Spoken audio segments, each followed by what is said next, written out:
Hey Taurus, I just pulled cards for you, and honestly, I need to talk about what came through because this reading is really hitting different. So the theme today is about healing, perfectionism in love, and I have to say the cards are being incredibly direct about what needs to shift for you. Let me start by saying that I shuffled this deck probably 5 times because I wanted to make sure the energy was right, and when these 6 cards came out, they literally would not let me put them back. The universe is clearly trying to get a message through to you about how you approach relationships and love. Before I dive into the actual cards, I want you to think about something. How many times have you held back from expressing what you really feel because you were waiting for the perfect moment? How often have you stopped yourself from being vulnerable because the situation was not exactly right? This is what we are going to unpack today. So the first card that showed up is the Page of Cups. And I have to tell you, this card made me pause, because it is such a gentle energy, but there is something really important here. The Page of Cups is about emotional newness and being open to feelings without overthinking them.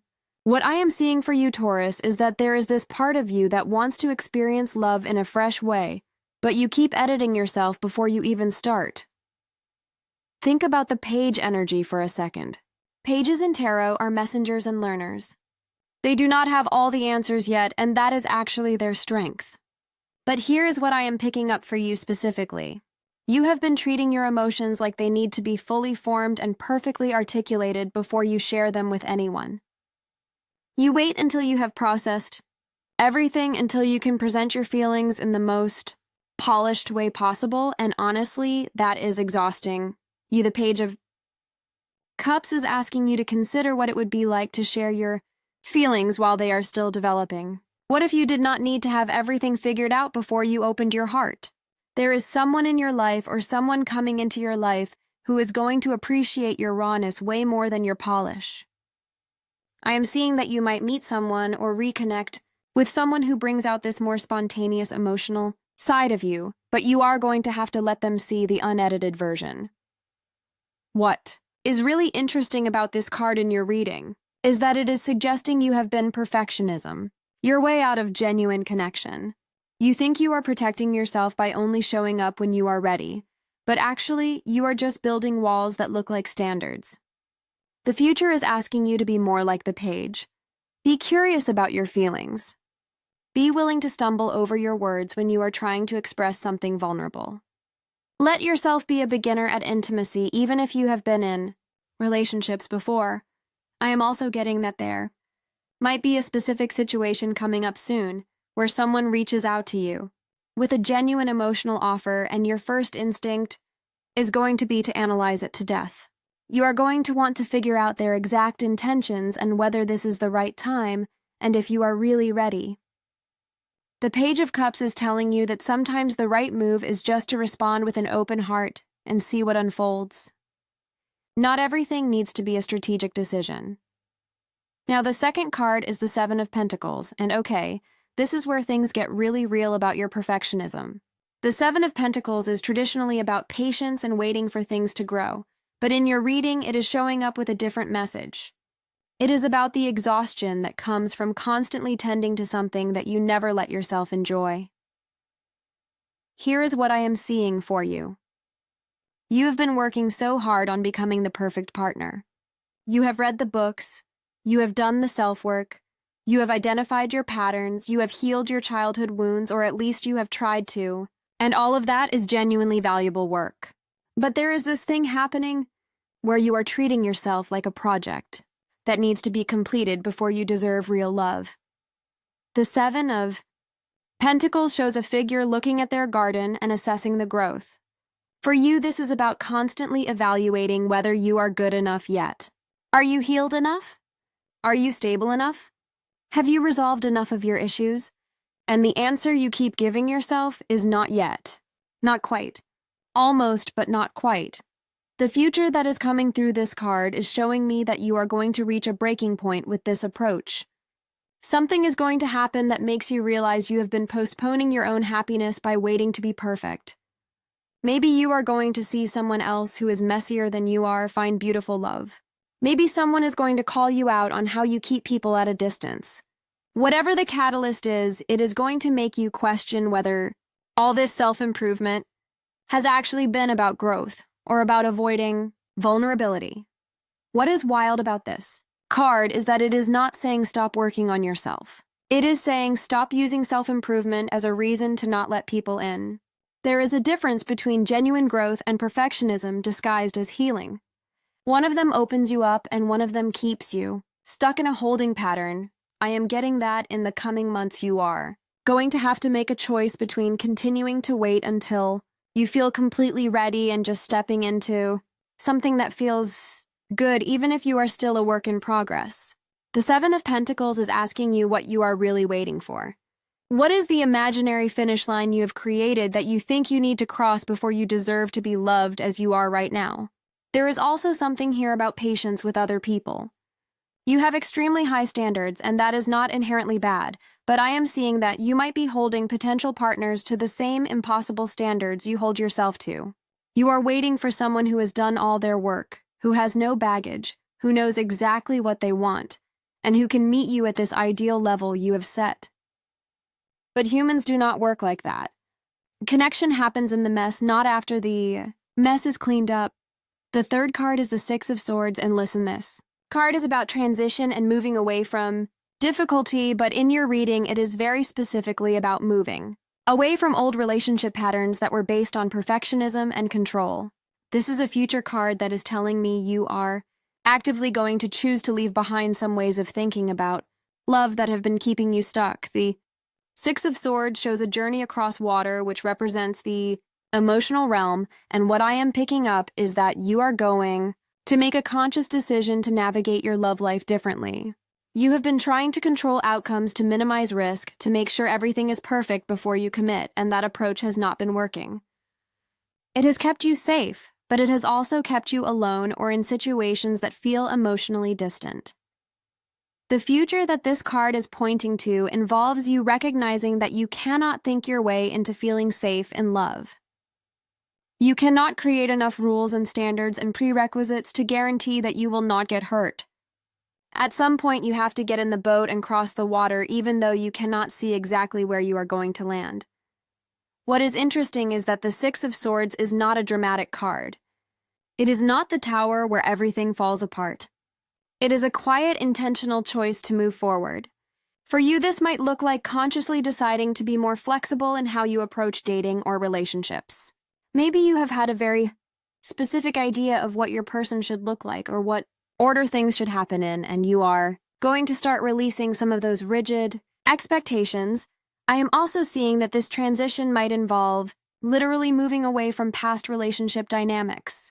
If you have been in a pattern where you play the role of the perfect partner who has everything together and never needs anything, you are going to start experimenting with being more honest about your needs and imperfections. This is scary for you because your perfectionism has been a form of protection. If you are perfect, then people cannot reject the real you because they have not seen the real you. But the Six of Swords is saying that the journey you are about to take is going to require you to bring your whole self into the boat, including the parts you usually try to hide or fix. There is someone on the other side of this transition who is going to love you more for your realness than for your polish. But you have to be willing to make the crossing. The future is also showing me that you might need to physically or emotionally distance yourself from people or situations that reinforce your perfectionism. Maybe there is someone in your life who is always subtly suggesting you are not good enough or that you need to change before you can be loved. Maybe there is an environment you are in that brings out your most controlling tendencies. The Six of Swords is giving you permission to move away from whatever is making it harder for you to be authentic. Okay, so the fourth card is the Devil, and I know this can be an intense card to see, but in your reading it is actually perfect, because it is directly addressing the ways perfectionism has become a trap for you. The Devil card is about bondage and limitation, but specifically about the chains we put on ourselves. And for you, those chains look like impossibly high standards and fear of being seen as flawed.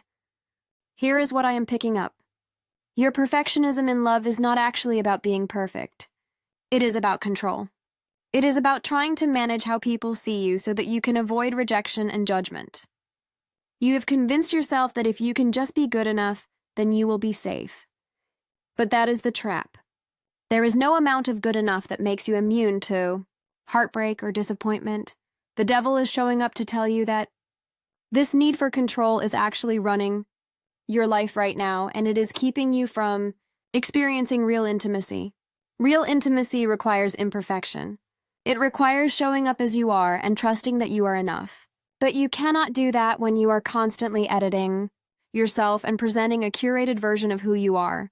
The future that this card is revealing is that you are going to become aware of how much this pattern is costing you. You might realize that you have been choosing people who are emotionally unavailable because they are safe. They cannot see your flaws if they are not really looking at you.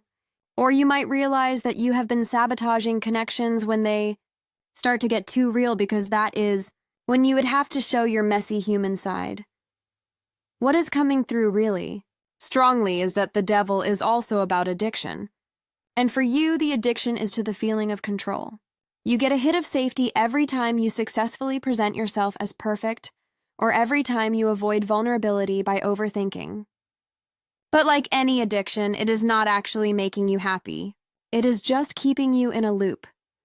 The breakthrough that is coming for you involves recognizing that you are not actually as in control as you think you are.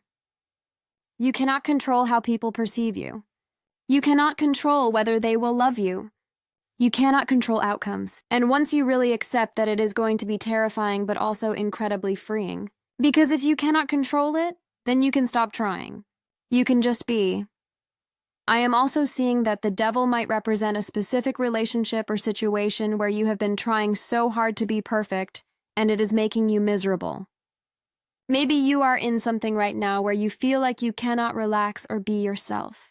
Maybe you are dating someone and you are performing instead of connecting. This card is saying that situation is going to come to a head.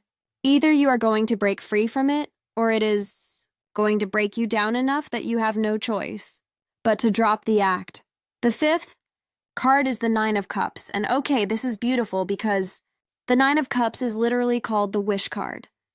It is about emotional fulfillment and getting what you truly want.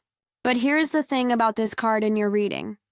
It is showing up to tell you that what you truly want is not perfection. What you truly want is to feel emotionally satisfied and at peace, and that is going to come from acceptance, not achievement. The Nine of Cups shows someone sitting with cups arranged around them, representing emotional abundance. But notice they are not doing anything. They are not striving or proving or perfecting. They are just being satisfied with what is.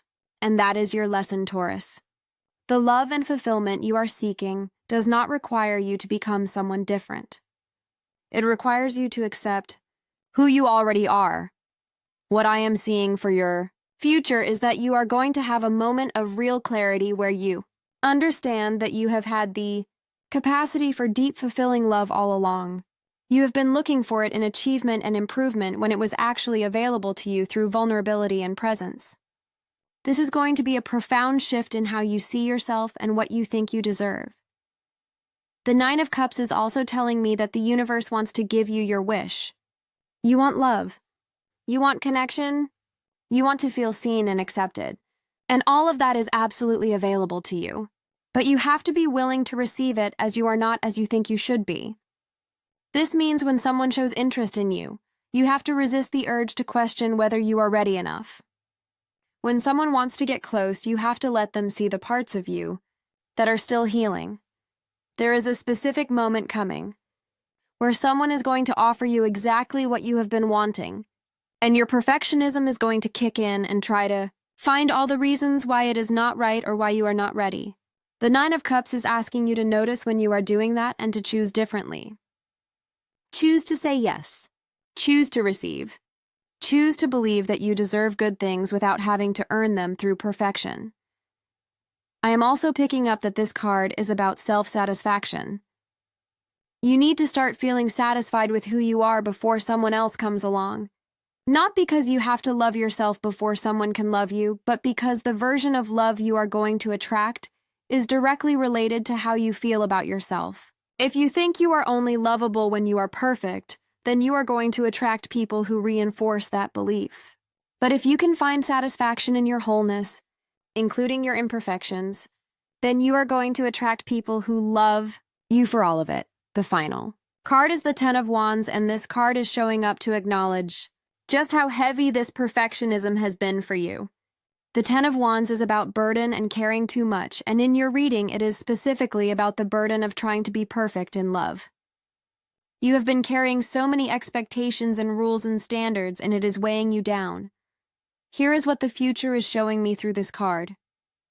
You are going to reach a point where you literally cannot carry this burden anymore. You are going to be exhausted from trying to manage every aspect of how you show up in relationships. And that exhaustion is actually going to be a gift, because it is going to force you to put some of these burdens down.